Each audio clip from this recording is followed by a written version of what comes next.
Bueno, buenos días para todos. Mi nombre es Andrés Apolinar, soy residente en neurocirugía de tercer año y hoy vamos a hablar acerca de las metástasis espinales con primarios conocidos, cómo vamos a hacer el enfoque diagnóstico. Vamos inicialmente a mirar cómo se hace el diagnóstico desde un tumor que ya se conoce hacia las metástasis espinales y después vamos a analizar como tal cuando tenemos un primario desconocido.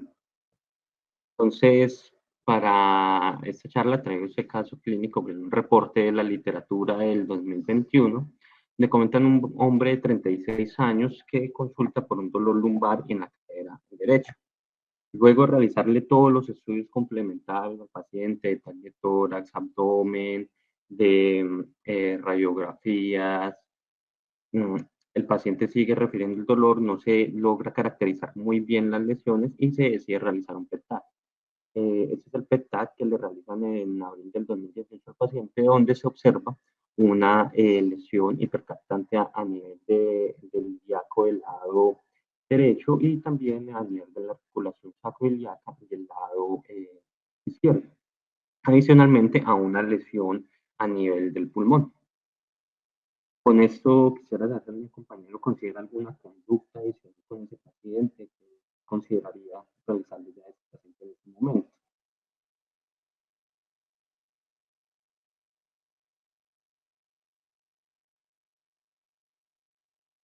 Andrés, ¿qué más? Pues obtener un diagnóstico histológico es clave en estos casos, entonces mirar si esa lesión pulmonar es candidata a biopsia o la lesión, pues, si la lesión pulmonar más fácil, candidata a biopsia. Ok, muy bien.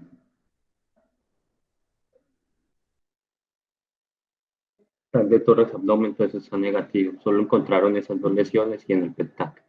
Entonces, ellos decían llevarlo a una biopsia de cresta ilíaca, donde el diagnóstico histopatológico es un adenocarcinoma mucinoso pobremente diferenciado. Le hacen toda la secuenciación de las diferentes inmunohistoquímicas y el resultado final de la patología es un adenocarcinoma mucinoso con células en anillo deshecho. Con eso ellos consideran que el tumor es derivado del tracto gastrointestinal y la conducta ya con esto del enfoque de ese paciente que deciden realizar es hacerle una endoscopia y una colonoscopia con la finalidad de poder orientarse hacia la posible etiología primaria de estas metástasis.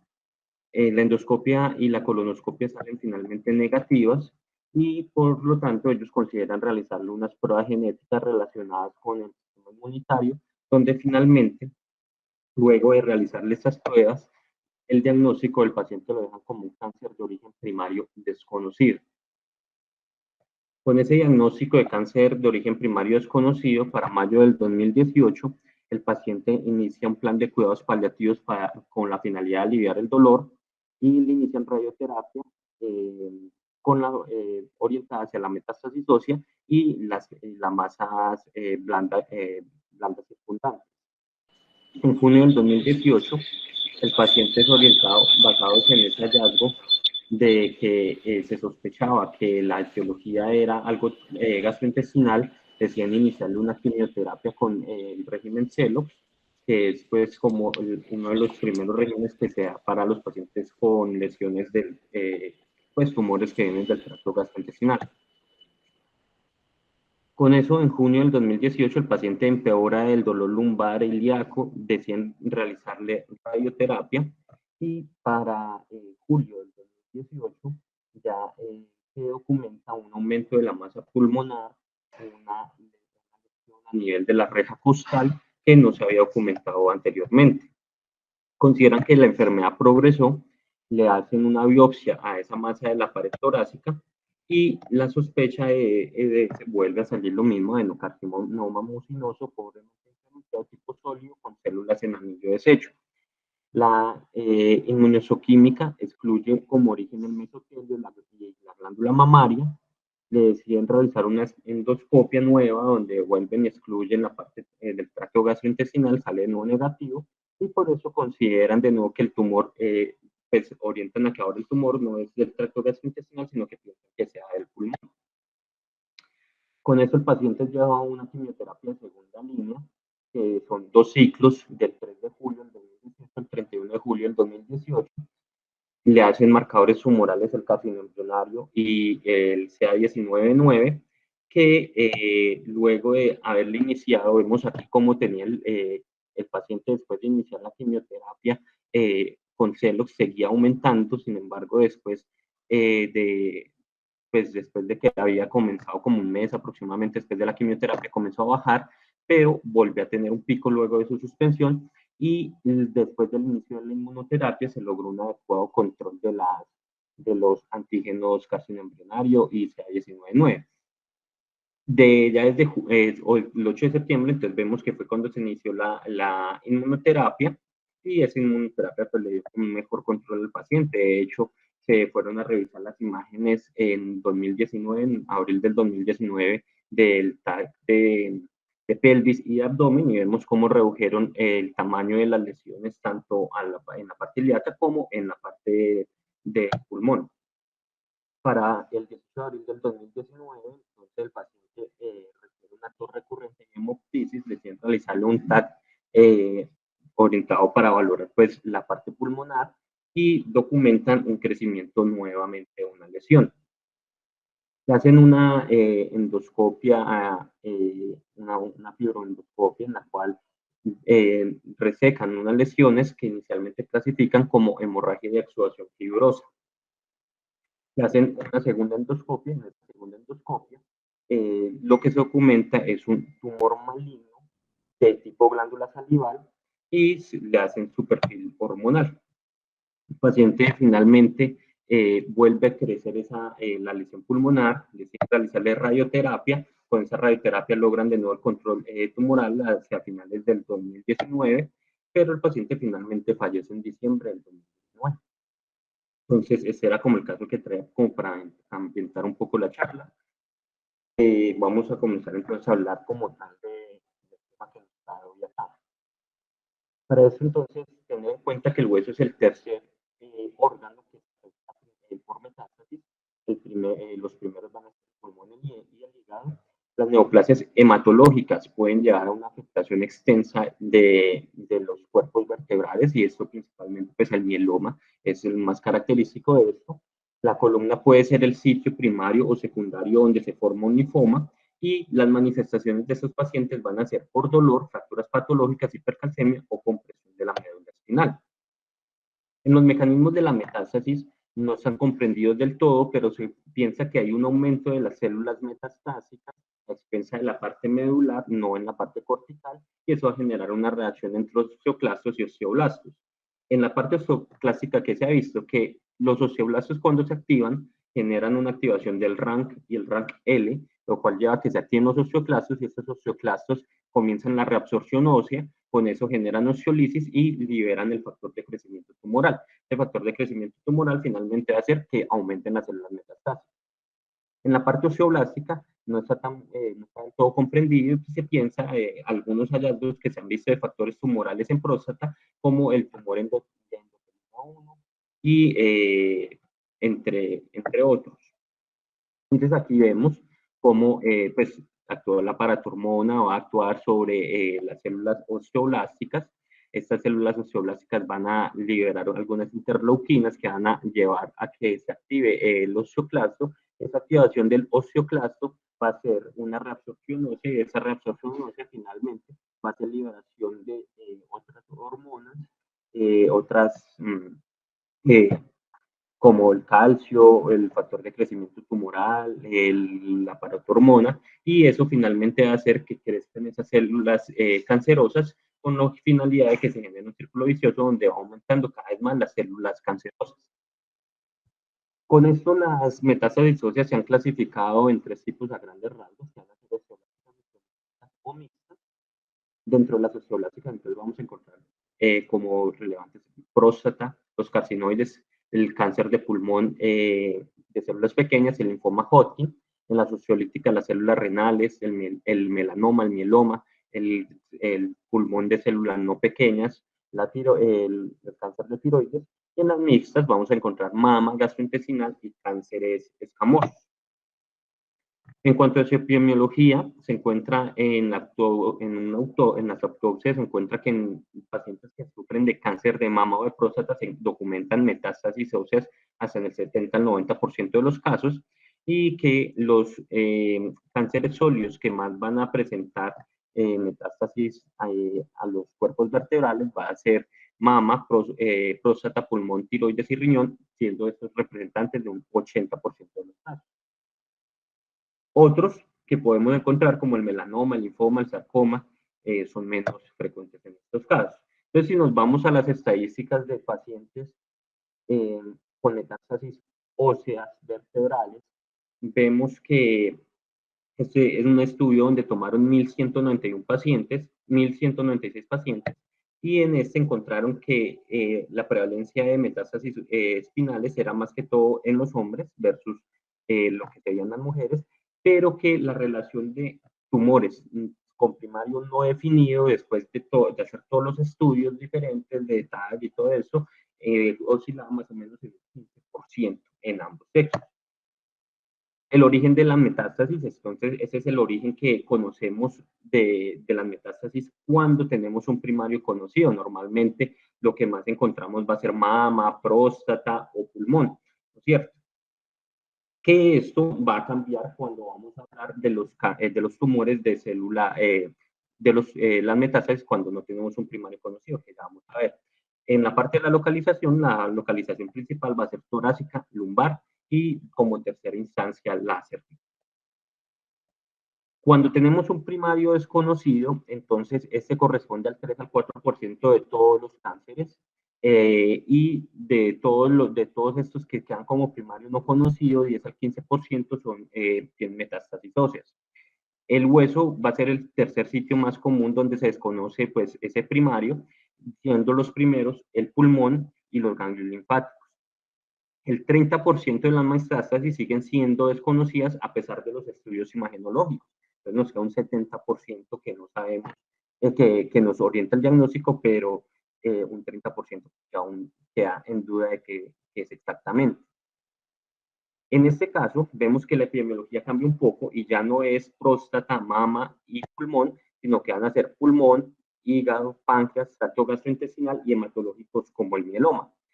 Y la característica principal en la histología son tumores de tipo adenocarcinoma, que corresponden al 70%. Ya indiferenciados son un 15% y escamosos son un 10%. En esta imagen, entonces, en este estudio podemos ver cuáles son los sitios los sitios más frecuentes. Entonces, lo que ellos encontraron aquí, que el más frecuente era pulmón, seguido de riñón, ya después encontraron mama, linfomas, pero también encontraban algunos relevantes, por decir el de hígado, aquí 5 pacientes, entre otros, pues que se encontraba también alguna frecuencia de otros casos. Mire, urinario, 29 pacientes. Entonces, la epidemiología difiere un poco en estos pacientes. En cuanto a la clínica, la mayoría tienen pocos o ningún síntoma y por lo cual se dice que no existe una justificación de buscar metástasis óseas en pacientes que son asintomáticos, a menos que tengan una fosfatasa alcalina elevada, en la cual usted le hizo un fraccionamiento de esa fosfatasa para diferenciar que no sea elevado. Y calcio elevado, que va a ser más frecuente en las lesiones osteolíticas. Los pacientes que son sintomáticos, el dolor va a ser el síntoma más común, sin embargo, este dolor es muy variable, ya que depende cuál es la etiología del dolor. Dentro de estas tenemos que tenga presencia o ausencia de neuromas, que tenga compresión del nervio endóxico, que tenga una lesión nerviosa por extensión del hueso o donde está ubicada la metástasis. El dolor puede ser somático, neuropático o mixto y va a ser como característico muy intenso cuando el paciente acude con una fractura patológica. Clínica pues va a diferir lo que ya sabemos según el nivel de la columna que estemos evaluando, ¿no es cierto?, donde se genere el efecto compresivo. Y los síntomas neurológicos pues van a variar según la compresión de la médula espinal o la inestabilidad que se genere, el dolor, el déficit que se asocia a las partes blandas que comprimen la médula, o la expansión del tejido blando desde la metástasis y la fractura y el pinzamiento radicular. ¿Cuáles entonces nuestros objetivos con la imagen? Los objetivos que planteamos nosotros al realizar una imagen en un paciente con esta sospecha va a ser identificar cuál es el sitio de la metástasis, evaluar individualmente los sitios que tienen metástasis y guiar la biopsia. Con esto nosotros podemos estar ante dos tipos de pacientes. Paciente que tiene una neoplasia conocida, maligna primaria conocida, o que no tiene una primaria conocida. En el caso del paciente que tiene una neoplasia maligna conocida, ese paciente normalmente lo que pasa es que ya tiene pues su diagnóstico tumoral y el paciente acude por dolor. En ese caso, la resonancia es nuestro gol estándar realmente, en el cual vemos la compresión de la parte neurológica, podemos evaluar si la metástasis es netamente ósea o si hace el espacio epidural o hay compresión de la médula. Es muy útil en este caso pues el uso del contraste para evaluar precisamente esto. Y la TAC nos va a ayudar a orientar cómo está la estructura ósea, si hay riesgo de deformidad o si hay trazos de fractura. Otros estudios que se consideran en este tipo de pacientes ya va a ser en el caso de que necesitemos evaluar todo el cuerpo, el PET-TAC. En el caso de pacientes con mieloma se pueden usar radiografías corporales, pero esto ha ido desplazándose por el uso del TAC. En mieloma múltiple, donde se sospecha síndrome de Poems, la gammagrafía ósea, metástasis que son rápidamente progresivas, el PET-TAC, el sarcoma de Ewing se usa el PET-TAC y en todos los otros se puede usar una gammagrafía ósea. ¿Cuándo se considera biopsiar? Se considera biopsiar en estos pacientes cuando usted ha llevado al paciente a una cirugía, cuando el diagnóstico clínico imagenológico no es suficiente o cuando se requiere un diagnóstico patológico para confirmar la metástasis. ¿En qué pacientes sucede eso? En pacientes que no tienen un antecedente de un cáncer conocido o pacientes que tienen un cáncer en remisión. Ya hablando netamente de imágenes específicas, en este caso, la radiografía tiene una sensibilidad para diagnosticar metástasis óseas en el 44 al 50%. ¿Por qué? Porque él requiere que haya una reducción de la densidad ósea de un 30 a un 75% para que se pueda hacer el diagnóstico. Esto nos ayuda a la estadificación más que todo en mieloma múltiple y también va a ayudar a valorar fracturas y la alineación mecánica del paciente. Aquí vemos casos de lesiones osteoblásticas y de lesiones osteolíticas. Para el caso del TAC, el TAC nos ayuda para la planeación quirúrgica, valorar cómo es el trazo de esa fractura, para valorar tejidos blandos perilesionales. Tiene una sensibilidad similar a la gammagrafía, siendo la sensibilidad del 77% y una especificidad del 83%. Aquí vemos entonces cómo, cómo se ven las lesiones osteoblásticas a la izquierda, las lesiones osteolíticas a la derecha. La resonancia va a ser más sensible que el TAC para el diagnóstico de las metástasis. La extensión medular y extraespinal y la compresión radicular la vamos a ver más fácil en una resonancia y nos va a ayudar a distinguir compresiones benignas de malignas, donde la maligna se caracteriza por anomalías en el T1 de baja señal alrededor del trazo de la fractura. La precisión de la resonancia es comparable con la del PET. Vemos que tiene una sensibilidad del 91% con una especificidad del 96%. ¿Cómo se ven las imágenes en este caso? En el caso de las osteolíticas, vamos a ver una lesión en T1 que es hipointensa y que sería en este caso, y una lesión en T2 que puede ser hipointensa o hiperintensa. Las osteoblásticas se van a ver hipointensas en el T1 y se van a ver también hipointensas en el T2. Lo otro que tenemos para poder diagnosticar estas metástasis, entonces va a ser la gammagrafía, donde tenemos la actividad como resaltante, que tiene que haber una actividad osteoblástica para poder garantizar este diagnóstico, y por eso la sensibilidad es alta, pero en cáncer de mama, pulmón o próstata, que son pues lesiones osteoblásticas, donde la sensibilidad es del 79 al 86% y la especificidad del 81 al 88%. Va a ser menos sensible cuando tenemos lesiones que son con nula actividad osteoblástica, como el mieloma, cáncer renal o de tiroides. Y en lesiones líticas, cuando tenemos, se diagnostican por tener puntos fríos, pero esos son muy difíciles de detectar y muchas veces se pasan por alto. La tomografía de fotón único nos ayuda a mejorar la precisión diagnóstica, pero no se ha visto que haya una mayor sensibilidad en las lesiones líticas. Realmente no hay mayor utilidad. El otro es el PET, que va a ayudar a una alta sensibilidad y una alta especificidad. Es útil para el diagnóstico en mieloma múltiple El PET con PSMA va a ser útil en el cáncer de próstata. El pulmón y el mama va a ser menos sensible, va a ser más específico que la gamografía, siendo su sensibilidad del 83% y su especificidad del 95%. Para el PET-TAC, la sensibilidad va a ser del 96% y una especificidad del 92%, y la ventaja sobre este es que nos va a ayudar a diagnosticar dónde está el sitio del tumor. Entonces, la biopsia, cuando tenemos un primario conocido, tener en cuenta que la relevancia de esa biopsia es porque la posibilidad de que tengamos lesiones benignas es del 21% cuando tenemos una lesión única a nivel vertebral en pacientes que ya tienen incluso un diagnóstico de un tumor, pero pues que ese tumor esté controlado, ¿no es cierto? La posibilidad externa de una segunda neoplasia primaria oscila en un 3%, entonces esa es la relevancia de pacientes con lesiones únicas, donde el primario está controlado, llevarlos a una biopsia diagnóstica. Entonces se recomienda la confirmación histológica de estos pacientes para el diagnóstico de esta metástasis ósea, si realmente es por ese primario que se conoce. ¿Cuáles son las recomendaciones de las guías ESMO?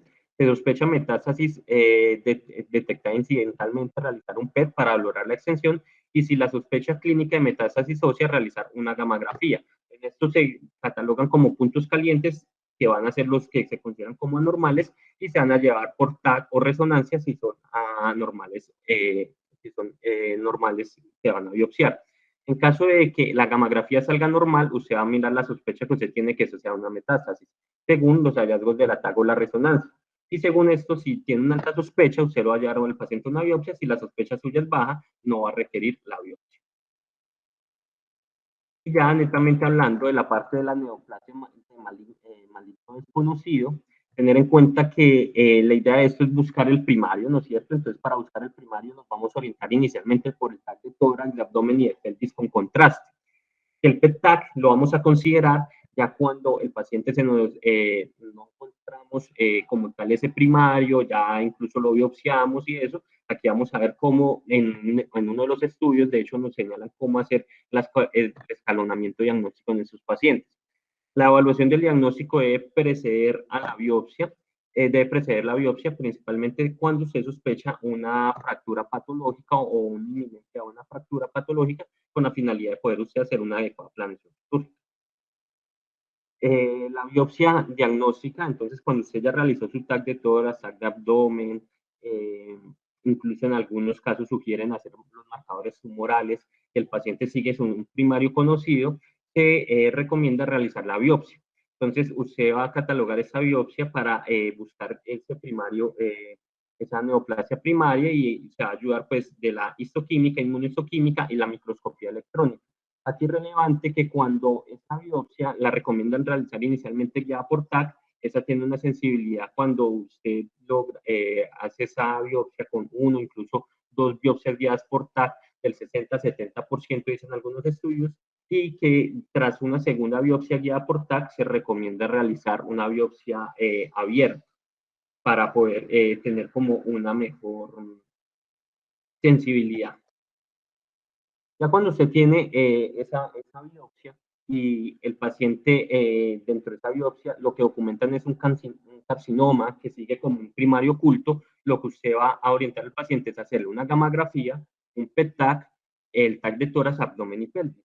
Esto con la finalidad de buscar dónde hay ubicaciones esqueléticas ocultas, mirar a ver si el PET-TAC le ayuda a seleccionar otros sitios como primario, y los hombres siempre deben ser llevados a solicitarles la PSA. La electroforesis de proteínas debe ser considerada en el caso de que usted vea en la tomografía lesiones que son osteolíticas, y en el caso del PET-TAC va a ser útil principalmente en cáncer de pulmón, pero tener en cuenta que tiene baja sensibilidad cuando las lesiones son menores de un centímetro. Si su sospecha en la histología es de mama, entonces le debe realizar al paciente la mamografía, y si esa mamografía sale negativa, dado que usted ya tiene una sospecha histológica sugestiva de cáncer de mama, ecografía de mama y o resonancia. Lo otro que usted puede tener en cuenta van a ser los hallazgos sugestivos en la resonancia en la TAC de algún tipo tumoral. ¿Y esto qué quiere decir? Cuando usted tiene una metástasis que es expansiva o aceptada, entonces esta la hace sospechar hacia primario, células renales o cáncer de tiroides. Cuando tiene calcificaciones intralesionales, sugieren un tumor mucinoso, entonces usted va a buscar en el tracto gastrointestinal. Cuando son muy hemorrágicas, va a sospechar hipernefromas, cáncer de tiroides o hepatocelulares. Cuando son lesiones líticas, entonces usted lo va a orientar hacia lesiones hematológicas como el mieloma, y cuando son lesiones blásticas, la PSA y la tiroglobulina. Según la histología y los síntomas del paciente, entonces lo que usted ya va a orientarlo va a hacer ultrasonografía para mirar entonces toda la parte gastrointestinal, broncoscopia para la parte respiratoria, endoscopia gastrointestinales, urografía intravenosa, laparotomía o marcadores tumorales. Sin embargo, hay que tener en cuenta que el pronóstico de estos pacientes, como primario desconocido, no varían sensiblemente, entonces realmente algunos autores consideran que uno no debe ir hasta instancias tan altas de diagnóstico del paciente sabiendo que no le va a impactar en el pronóstico. Este es un artículo del 2019, entonces, donde evaluaban utilidad de analizar laboratorios, TAC de tórax, TAC de abdomen, pelvis y la biopsia. Entonces ellos hacían en estos pacientes proteína M, marcadores tumorales, los TAC de tórax, abdomen y pelvis y biopsia. ¿Qué fue lo que ellos encontraron? Que la proteína M tiene una sensibilidad, especificidad, un valor predictivo positivo del 100% para mieloma. O sea, en caso de que usted tenga una lesión ansiolítica, debería siempre hacer proteína M. Que este receptor de SIL2R va a ser diagnóstico también en un 100% del linfoma, entonces también puede considerar en caso de que usted sospeche un linfoma en el paciente. Y el otro marcador de utilidad va a ser la PSA, que va a tener una sensibilidad del 100%, una sensibilidad del 91% y un valor predictivo positivo del 66%. Entonces, estos pacientes, como instancia inicial, usted debería llevarlo a hacerles sus estudios. En cuanto a la tomografía de tórax, abdomen y pelvis, ¿cuál es la rentabilidad de esta? Entonces llama la atención que el 40% de los pacientes nomás lograron un diagnóstico primario cuando se le realizaba el ataque de tórax, abdomen y pelvis, pero que lo importante era en tumores sólidos realmente, que se lograba el diagnóstico. Mientras que la biopsia guiada por TAC lograba el diagnóstico era en los tumores hematológicos. Vemos que lo logra en un 80% versus tumores sólidos solo un 20%. Entonces, la biopsia es más rentable más que todo es para tumores hematológicos. Este es otro artículo del 2015 donde tomaron 286 casos y miraban cómo analizar estos pacientes cuando ya acudían usted con una metástasis genética y cómo ir haciendo el paso a paso para mirar cuál era el origen. Entonces, lo que ellos encontraron es que la mayoría de pacientes tenían tumores en localizaciones múltiples. Habitualmente el sitio más frecuente iba a ser la columna, entonces aquí vemos precisamente 15%, 17% y 13%, donde siempre estaba involucrada la columna. Los tumores más frecuentemente encontrados en estos pacientes que no tenían un diagnóstico inicial de cáncer eran tumor pulmonar, mieloma desconocido, cáncer de próstata y linfoma, dentro de los más relevantes. La sobrevida en estos pacientes, cuando usted no tenía un primario conocido al momento de encontrar las metástasis espinales, ellos encontraron que al mirar todos los cánceres, el cáncer de pulmón tenía una sobrevida peor, que al comparar los tumores sanguíneos tenían una mejor sobrevida que el resto de tumores, que cuando usted lo dejaba como un primario desconocido tenía una sobrevida más o menos similar al cáncer de pulmón, y que el otro que le iba bien era el cáncer de próstata, que lograba una mejor sobrevida versus el resto de tumores. Entonces, ellos hicieron cuál es la posibilidad de usted diagnosticar el primario según los steps en los que usted está avanzando. Entonces, cuando usted comienza en la historia clínica, eso vemos un 0%, ya cuando realiza una radiografía, un 6%, cuando comienza a hacer exámenes sanguíneos el 20%, pero ya cuando usted realiza las tomografías logra un diagnóstico más o menos del 50% de los casos. Si usted ya al paciente a biopsia, esas biopsias logran un diagnóstico del 70%, y ya los últimos exámenes que van a ser exámenes dirigidos hacia la sospecha del origen según la característica de la biopsia, histología de la médula ósea o el PET, logran un diagnóstico muy similar del 85% más o menos. en qué era relevante el diagnóstico de la tomografía de tórax. Entonces, en pulmón, en mama, en tumores tímicos y en submaxilares, glándulas submaxilares. Y el de abdomen era relevante en riñón, en hígado, en páncreas, estómago, en conductos biliares y en el colon. El PET era muy útil principalmente en cáncer de pulmón, vemos que lograba un 90% del diagnóstico, y ya los otros en los que se lograba encontrar un buen diagnóstico eran hígado, en el timoma o en glándulas salivales, en mama, vagina y toda la parte del uraco. Por lo tal, ellos dicen que usted debería orientar a los pacientes de esta forma: una historia médica, un examen físico, una radiografía, exámenes de sangre, tomografías, biopsias óseas.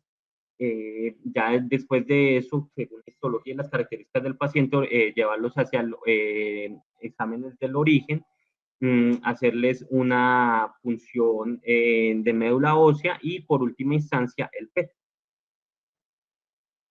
La supervivencia de estos pacientes no ha cambiado a lo largo de los últimos 30 años, oscila entre 3 a 12 meses desde el diagnóstico de las metástasis espinales, y los factores pronósticos desfavorables van a ser que sea hombre, que la anatomopatología diga que es un adenocarcinoma, la afectación de múltiples órganos y la histología que sea de pulmón, que va a llevar a 3 meses, versus mama y próstata, que es 15 a 23 meses. Los factores pronósticos favorables van a ser hombres, pero que tengan metástasis blásticas, ya que eso nos va a orientar hacia que sea la posible etiología, un cáncer de próstata, y pacientes con un tumor único, pequeño y potencialmente resecable. Entonces, esto es lo que se orienta en las metástasis óseas de hacer, en caso de que haya un cáncer oculto. Entonces, si es aislado, el paciente acude por dolor y tiene un riesgo o tiene una fractura ya establecida, usted mira cómo está el paciente, pues, la performance del paciente, y con esto usted lo llevará hacia una resección o una estabilización de la fractura. Si usted ve que el paciente no tiene una buena calidad de vida y eso, entonces ya va a considerar radioterapia o cirugías paliativas. Cuando el paciente llega con múltiples lesiones, entonces lo que se aconseja es uso de bifosphonato, terapia del dolor, radioterapia. Según eso, ya a considerar quimioterapia, radioterapia. Eso era lo que traía para hoy. Muchas gracias. Andrés, gracias. Yo tengo unas preguntitas, Andrés. ¿Hay alguna diferencia entre el tratamiento si es una metástasis osteolítica o osteoblástica? Sí, en el tratamiento. Pero, Si la lesión es osteolítica o osteoblástica, para vos definir el tratamiento. Pues que el tratamiento quirúrgico de la fractura. lo que ayuda a diferenciar si es osteolítico o osteoblástico, pues realmente el riesgo de inestabilidad, que obviamente, pues, según el CIMS va a ser, a tener más riesgo de una inestabilidad, una lesión osteolítica. Entonces, pues son pacientes que, según las características, pues, demás características que se miren, el tipo del dolor, si compromete componentes posteriores y esto, son pacientes que habitualmente se van a orientar más hacia una instrumentación. Ok, de acuerdo. Cuando hablaste de los métodos de screening, dijiste inicialmente que la gamografía era igual a la resonancia, pero lo pones como método antes de la resonancia. ¿Por qué razón? No, realmente, pues lo que dicen es que en tumores espinales, siempre el diagnóstico inicial siempre se debe hacer con TAC y resonancia, ¿no? La gamografía se deja de segunda instancia. Ok, me pareció entender que habías puesto la gamografía de primera instancia. Y la otra consideración que tengo, pues que lo dijiste bien, esos pacientes que tienen esos carcinomas pobremente diferenciados, yo nunca he visto que ninguno dure más de 6 meses. A pesar de hacerse las biopsias de varios sitios, nunca encuentran el origen. pacientes tienen muy mal pronóstico. No sé si alguno de ustedes ha visto alguno que tenga una sobrevida mayor. Ahí lo dijiste, pues que hasta 12 meses. Yo creo que eso se correlaciona con lo que uno ve. Otra cosa que me llamó la atención y que uno ve mucho en los oncólogos es repetir la biopsia cuando un cáncer está en remisión. Es muy común que el oncólogo por ejemplo, una señora que tiene un cáncer de mama, a los 5 años le aparecen unas metástasis, siempre solicitan biopsia. A mí a veces me ha parecido exagerado porque yo he visto que siempre la biopsia es del primario, pero oncología insiste mucho en eso y ahí lo dijiste, cuando un cáncer está en remisión, hacer biopsia. No sé si alguno de ustedes tiene una opinión distinta, pero yo creo que eso sobra la mayoría de las veces. Lo que yo he visto es que siempre es el mismo cáncer, pero si le diste algo distinto. Profe, no, pues lo que estaba mencionando de que aproximadamente el 20%, se ha encontrado que el 20% de los pacientes que tienen un primario en remisión y se llevan a biopsia, esa lesión puede que no sea de ese primario. No necesariamente que sea benigna, pero sí que de pronto no pueda ser del primario y que pueda tener un segundo primario. 20%, un porcentaje muy alto. Bueno, yo no tengo más comentarios. Si alguien tiene algún comentario, adelante. Buenos días, Nacho. ¿Cómo están? ¿Cómo están? Nacho, yo creo que esa última pregunta depende mucho de la epidemiología y del cáncer. O sea, hay pacientes que, pues obviamente, pacientes que tardíamente, o sea, muchos años después hacen algún tipo de lesión espinal, pues definitivamente sí hay que pensar en un segundo tumor, especialmente pacientes que han recibido radioterapia y todas esas cosas. Sí conozco casos en los que pacientes inicialmente, por ejemplo, con cáncer, creo que he tenido un par de casos, alguno tal vez con un cáncer de riñón, pero no recuerdo qué, con alguna lesión en la columna, pues terminaron siendo sarcomas. Entonces, digamos que todo depende como también de la epidemiología del cáncer primario y la probabilidad de metástasis ósea. O sea, hay cánceres que ya se sabe que no tienen, digamos, tanto riesgo de hacer metástasis óseas espinales y por lo tanto, pues, cuando estas se presentan, realmente hay que pensar en alguna otra cosa. Un comentario o dos o tres comentarios más.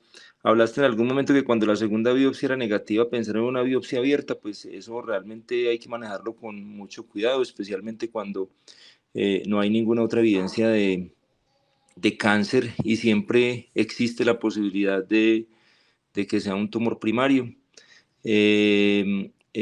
Para eso tal vez en algunas ocasiones puede servir mucho las biopsias guiadas o relacionadas con las zonas calientes del PET, que se sabe que aumentan la sensibilidad de la biopsia. Entonces, biopsias abiertas realmente yo pienso que por ahora deben quedar realmente casi proscritas y solo en casos en los que ya realmente esté muy definido de que el paciente no tiene un tumor primario. Mostraste como un flujograma o digamos, una curva en ascenso de cómo mejoraba el rendimiento diagnóstico de todos los estudios. Me parece que ese es el mejor resumen de la conferencia.